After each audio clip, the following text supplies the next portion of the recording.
तो last episode can pay हमने देखा था कि हमारे वूजुन का सामना फाइनली यहाँ पर ब्लड डीमन के साथ हो जाता है। तो ब्लड डीमन उसे बताता है कि उसने यहाँ पर पूरे 1000 बच्चों की कुर्बानी दी है, तब जाकर उसे यहाँ पर एक सूटेबल बॉडी मिल सकी है जिसमें वो दोबारा से अपने आप को रिवाइव कर पाया। तो हमारा वूजुन उसकी बातें सुनने के बाद काफी हैरान हो रहा है। इसी के साथ ही वो आगे बढ़ता जाकर उसके पास वाइन लेकर उनके सामने डालता और कहता है, देखो तो जरा यहाँ पर क्या हो रहा है। ये सभी के सभी वो सेजीज हैं, यानी जिनको हीवनली मार्शल मास्टर्स कहा जाता था। हीवनली स्काइज वो तीनों यहाँ पर मर चुके हैं, 1000 साल गुजर चुके हैं, लेकिन तुम अभी तक यहाँ पर और मैं भी अभी तक यहाँ पर हूँ। हम दोनों की किस्मत में ये लिखा हुआ था कि हम दोनों यहाँ पर एक दूसरे से दोबारा मिले। मुझे ये बताओ कि अब तुम यहाँ पर क्या सोचते हो, क्या तुम ब्लड डीमन को दोबारा से रोकोगे? तुम्हारा वूजुन उसे कहता है कि इस बात का क्या मतलब है। तो वो उसे कहता है कि मैं यहाँ पर इस बारे में सोच रहा था कि तुम्हारा यहाँ पर इस दुनिया में दोबारा से रिपेयर होना ये कोई आम सी बात नहीं है, क्योंकि यहाँ पर ऐसा तो नहीं हो सकता कि अचानक से उस डोंगटेंग लेक के अंदर तुम्हारे ऊपर जो सील लगाई गई थी वो आइस की सील अचानक से हट गई और तुम बाहर आ गए, और सेम टाइम के पर मैं भी यहाँ पर एक परफेक्ट बॉडी लेकर रिवाइव हो गया हूँ। तो तुम्हें क्या लगता है कि ये बिल्कुल यहाँ पर कोइंसिडेंस है, या फिर तुम्हें लगता है कि उन सेजिस ने,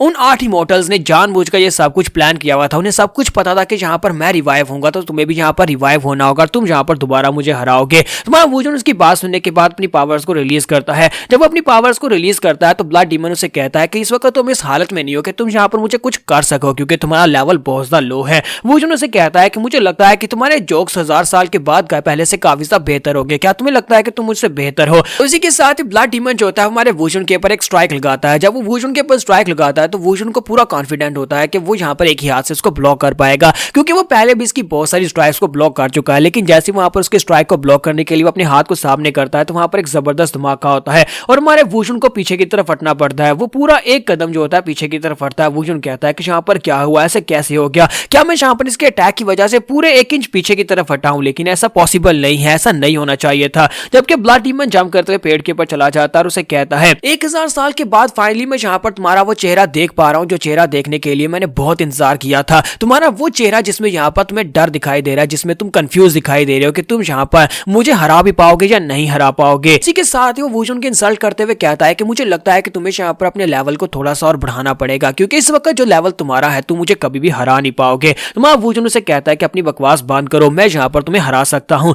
जबकि ब्लड डीमन से कहता है कि ये तो मैं यहाँ पर डिसाइड करूंगा कि हम दोनों में से बेस्ट कौन है। जब हम दोनों आखिरी बार फाइट करेंगे तो हम दोनों में से ये डिसाइड होगा कि इस वक्त इस दुनिया में सबसे बेस्ट कौन है। लेकिन मैं तुम्हें बता दूं, इस सब का फैसला सिर्फ और सिर्फ हम दोनों की फाइट से नहीं होगा, बल्कि इस पूरी दुनिया को इसका हमेशा भुगतना पड़ेगा। इस दुनिया में इस वक्त ऑर्थोडॉक्स, अनऑर्थोडॉक्स और इसके साथ साथ डिमोनिक कल्ट जितने भी सेक्टर्स हैं वो सारे के सारे सेक्टर्स जो हैं वो एक बार तो यहाँ पर मिट्टी में मिलेंगे, क्योंकि मैं उन सभी को तबाह बर्बाद कर दूंगा। और उसके बाद जब हम दोनों आमने सामने होंगे तब यहाँ पर फैसला होगा दोनों में से बेस्ट कौन है। इसके साथ ही हमारा वूजुन जो होता है गुस्से के साथ अपनी तलवार के ऊपर हाथ रखता है। तो ब्लड डीमन उसे कहता है, लगता है कि मैंने यहाँ पर तुम्हारे ब्लड को भी पंप कर दिया, जिसकी वजह से अब तुम्हें काफी गुस्सा आ रहा होगा। तुम्हारा वूजुन बड़ी तेजी के साथ उसके ऊपर अटैक करके गुजर जाता है। वो एक फ्लैश की स्पीड से उसकी बॉडी को काट कर आगे गुजर जाता है। तो उसके अटैक की वजह से वहां पर उसकी बॉडी सेंटर से 2 हिस्सों में कट जाती है, लेकिन इसी के साथ उसकी बॉडी वापस से वहीं पर जुड़ जाती है जहां पर से कटी थी। ब्लड डीमन उसे कहता है कि मुझे लगता है कि हम दोनों की किस्मत में लिखा हुआ है एक दूसरे को मारना, या तुम मेरे हाथ से मरोगे या फिर मैं तुम्हारे हाथ से मरूंगा। लेकिन जाने से पहले मैं यहाँ पर तुम्हें एक इन्फॉर्मेशन दे देता हूँ, मैंने डिवाइन ब्लैक विंड डीमन को भी अनलीश कर दिया है। मैंने उसे यहाँ पर एक परफेक्ट बॉडी दी और उसे दोबारा से रिवाइव कर दिया है,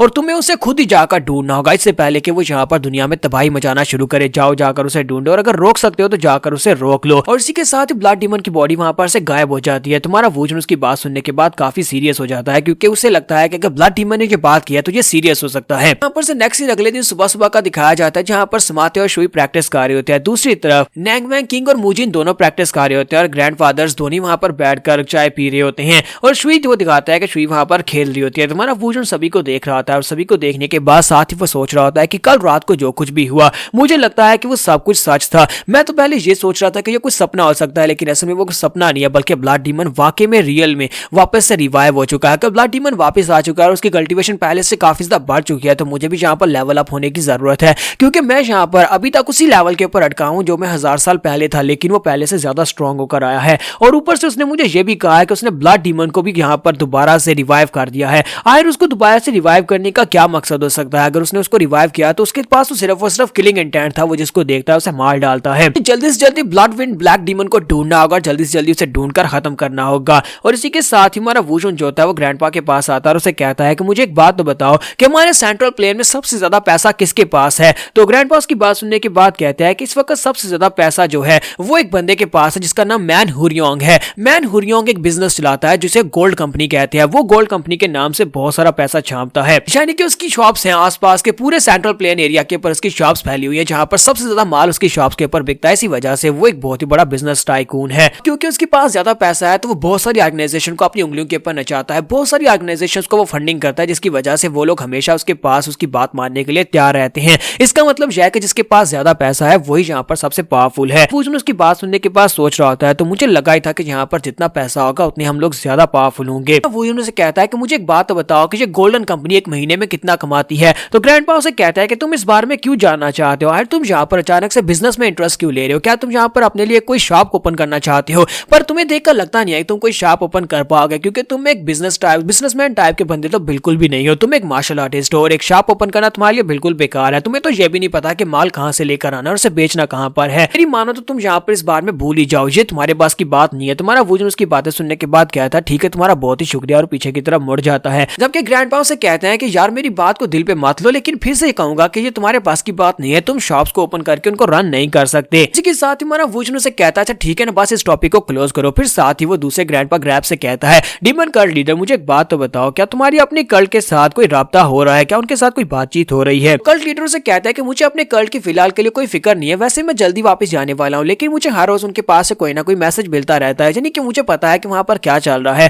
तुम्हारा वूजन उसे कहता है कि रिसेंटली बताओ क्या पिछले एक हफ्ते में कोई मैसेज आया। तुझे बात सुनने के बाद वो वहीं पर खामोश हो जाते हैं और कहते हैं अगर मैं इस बारे में सोचूं तो एक हफ्ते पहले से अभी तक यहाँ पर कोई मैसेज नहीं आया। वहां पर मेरा जो एडवाइजर था वो मुझे मैसेजेस भेजकर बताता रहता था कि यहाँ पर ये हो रहा है, यहाँ पर ये हो रहा है, लेकिन अब पिछले एक हफ्ते से उसने एक भी मैसेज यहाँ पर नहीं भेजा। ये काफी अजीब बात है। तो कल्ट लीडर उसे कहते हैं क्या कोई मसला है। तुम्हारा वूजन उसे कहता है नहीं कोई बात नहीं है। जब किसी के साथ कल्ट लीडर वहां पर हंसना शुरू कर देते हैं और कहते हैं कि तुम्हें तो अच्छी तरह से पता है कि इस वक्त म्यूरियम अलायंस जो है वो भी पूरी तरह से खत्म हो चुकी है, यानी कि वो भी दो हिस्सों में बांट चुकी है। तो तुम्हें क्या लगता है कि यहाँ पर वो लोग जाकर हमारे डिमोनिक कल्ट को नुकसान पहुंचा सकते हैं। ये म्यूरियम अलायंस और दूसरी जो स्वर्ड अलायंस बनी है उन दोनों के कमीनों में इतनी पावर नहीं है कि वो जाकर डिमोनिक कल्ट को हाथ लगा सके। और वैसे भी डिमोनिक कल्ट के अंदर पूरी 1000 फैमिलीज हैं जो बहुत ज्यादा पावरफुल है। हमारा वूजन वहीं पर से पीछे की तरफ मुड़ जाता है, तो वो उसे कहता है क्या तुम मेरे साथ फाइट करना चाहोगे, मैं काफी बोर हो रहा हूँ। तुम्हारा वूजन कहता है अगर बोर हो तो जाओ जाकर सोमी के साथ खेलो। और इसी के साथ ही वो दोनों ग्रैंडपा वहां पर जाकर सोमी के साथ खेलना शुरू कर देते हैं। जबकि हमारा वूजन समाते के पास जाता है, तो समाते के पास से गुजर रहा था। समाते उसे कहता है कि पैलेस